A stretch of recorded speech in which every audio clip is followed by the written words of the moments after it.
cette vision panafricaine des services financiers, d'être en même temps sur le continent, en Côte d'Ivoire, et d'être à Maurice aussi pour tâter un peu le pouls de ce qui se fait? Tout d'abord, je pense que c'est d'abord une continuité de ce que j'ai fait par le passé. J'ai été basé à Maurice pendant 4 ans, pour le compte d'une banque internationale. Et nous avions à l'époque commencé à positionner Maurice comme un hub financier pour l'Afrique. Nous avions des clients en Asie, au Moyen-Orient, et à qui nous expliquions le bienfait d'accéder en Afrique à travers l'île Maurice. Et aujourd'hui, dans de nouvelles capacités, en créant Mata Capital, en rejoignant le conseil d'administration de Rogers Capital, on s'est dit qu'il y avait des synergies. Il y a des synergies entre Maurice et le reste de l'Afrique. Rogers Capital a déjà beaucoup fait avec des clients qui vont en Afrique, avec des clients africains qui sont également, qui utilisent Maurice comme plateforme. Et je pense personnellement qu'il y a un savoir-faire, il y a un dynamisme, il y a une expérience que Maurice a à partager avec le reste de l'Afrique. Il faut établir en fait un pont entre Maurice et le reste de l'Afrique pour pouvoir effectivement étendre ses activités au-delà de Maurice et de comprendre la valeur ajoutée que la plateforme mauricienne peut apporter à l'Afrique. On a souvent l'impression que les marchés financiers, que les plateformes financières du continent sont focalisées sur les commodités, les minerais, un peu la vieille économie. La première ruée vers l'or, si on peut appeler ça comme ça, c'était de se concentrer donc sur les commodités. Mais au-delà de ça, il y a une classe moyenne émergente qui a des besoins, qui a de nouveaux besoins de consommation, qui voudrait avoir accès à un certain nombre de produits, un certain nombre de services. Et on voit quand même qu'il y a de plus en plus de services, on va dire de priorités. On va dire, on va mettre quand même de focus sur cette nouvelle classe moyenne émergente. Quels sont justement les différents champs de coopération que vous identifiez entre les différents acteurs financiers de différents pays de la zone? Tout à fait. Alors, en parlant d'émergence, il y a effectivement, par exemple, un axe on peut appeler le wealth management. Si on regarde certains pays il y a 15-20 ans, c'était simplement accessible à une très petite partie de la population, vraiment une partie très élitiste. Nous voyons qu'il y a des entrepreneurs un peu plus jeunes, d'autres un peu moins jeunes, mais qui, effectivement, aujourd'hui, sont demandeurs de ce genre de service. Et encore une fois, l'expérience mauricienne pourrait effectivement ajouter de la valeur. C'est vrai qu'il y a un travail d'éducation à faire parce que on va dire les wealth managers traditionnels dans la perception de certaines personnes sont situés dans d'autres pays. Et pour ne pas les citer. Et donc, il y a un travail d'éducation, il y a un travail de communication à faire. Et c'est ce qu'on va effectivement aussi s'atteler à faire à travers les différents produits dont le wealth management qu'offre aujourd'hui un groupe comme Rogers Capital. Est-ce que la FinTech, par exemple, fait partie de ces secteurs émergents, de ces services dynamiques et porteurs en Afrique? Non, mais absolument. Absolument. Si on regarde le cas du Kenya avec M-Pesa, M-Pesa au Kenya a permis l'inclusion financière, on va dire, à 97% de pénétration au niveau de la population kenyane. Donc, il y a un précédent. La question, c'est pourquoi il n'y a pas 5-10 autres M-Pesa? Parce qu'M-Pesa a été révolutionnaire, ils ont eu beaucoup de succès. C'est vrai qu'il y a une question qui se pose. La question qui se pose, c'est est-ce que les dirigeants africains ont vraiment pris à cœur ce qu'on appelle la 4e révolution, on va dire, industrielle, donc qui est effectivement l'arrivée des FinTech, le mobile, etc.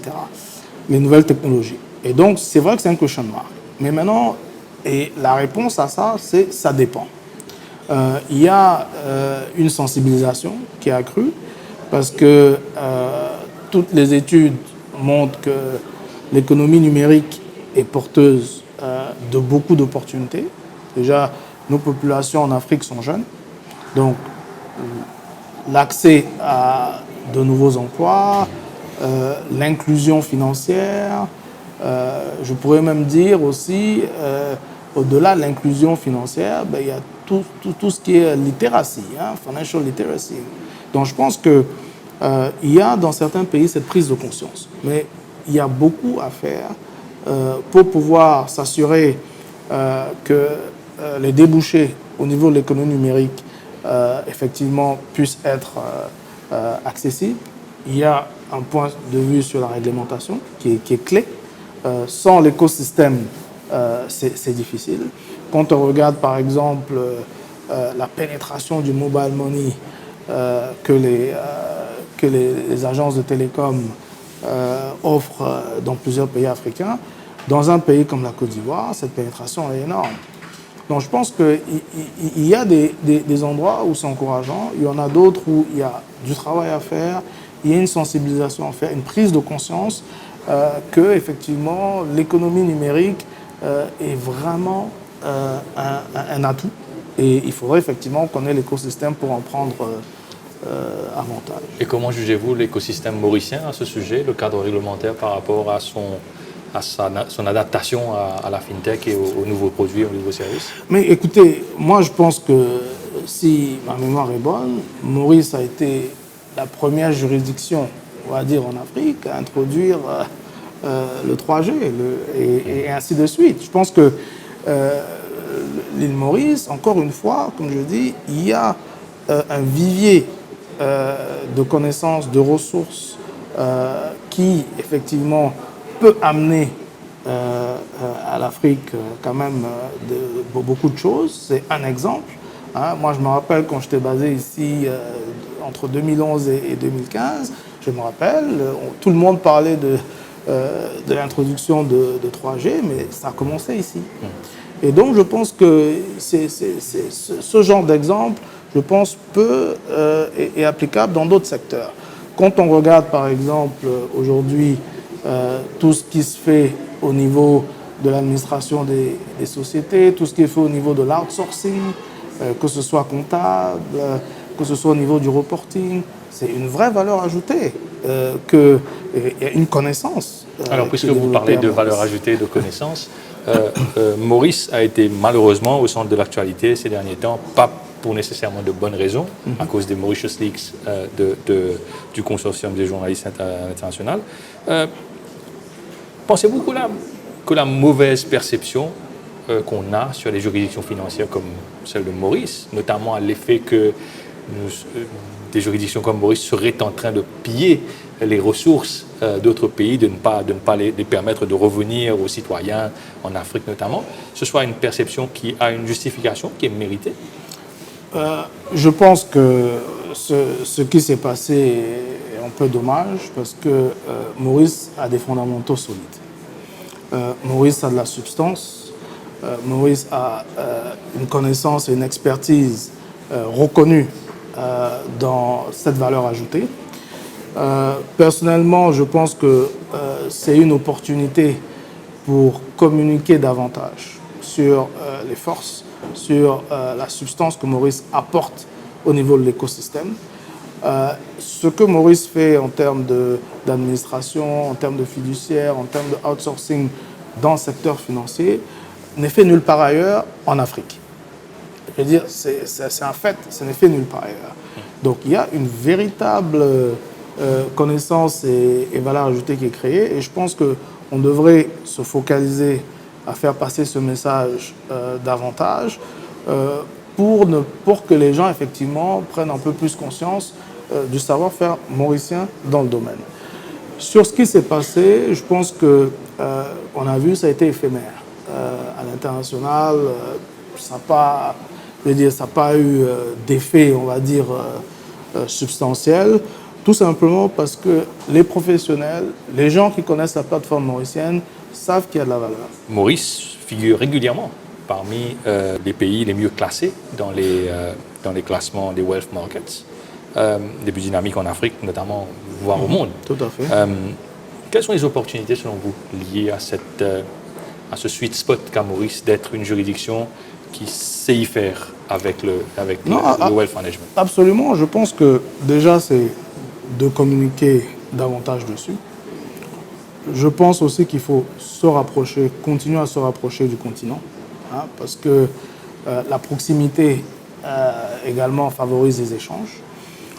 Nous, dans le cadre de ce qu'on est en train de vouloir faire au niveau de Rogers Capital, c'est effectivement avec Mata Capital qui est sur place sur le continent, qui est dans plusieurs pays, c'est effectivement de pouvoir amener cette histoire aux entrepreneurs africains qui, peut-être naturellement, ne vont pas penser à l'île Maurice comme étant une plateforme excellente au niveau du wealth management.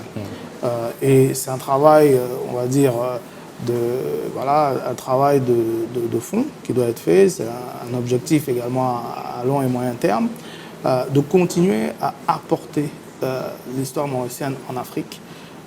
Plus de personnes seront éduquées sur effectivement ce que Maurice peut offrir, le mieux ce serait pour la juridiction mauricienne. Et je pense que ce que les entrepreneurs africains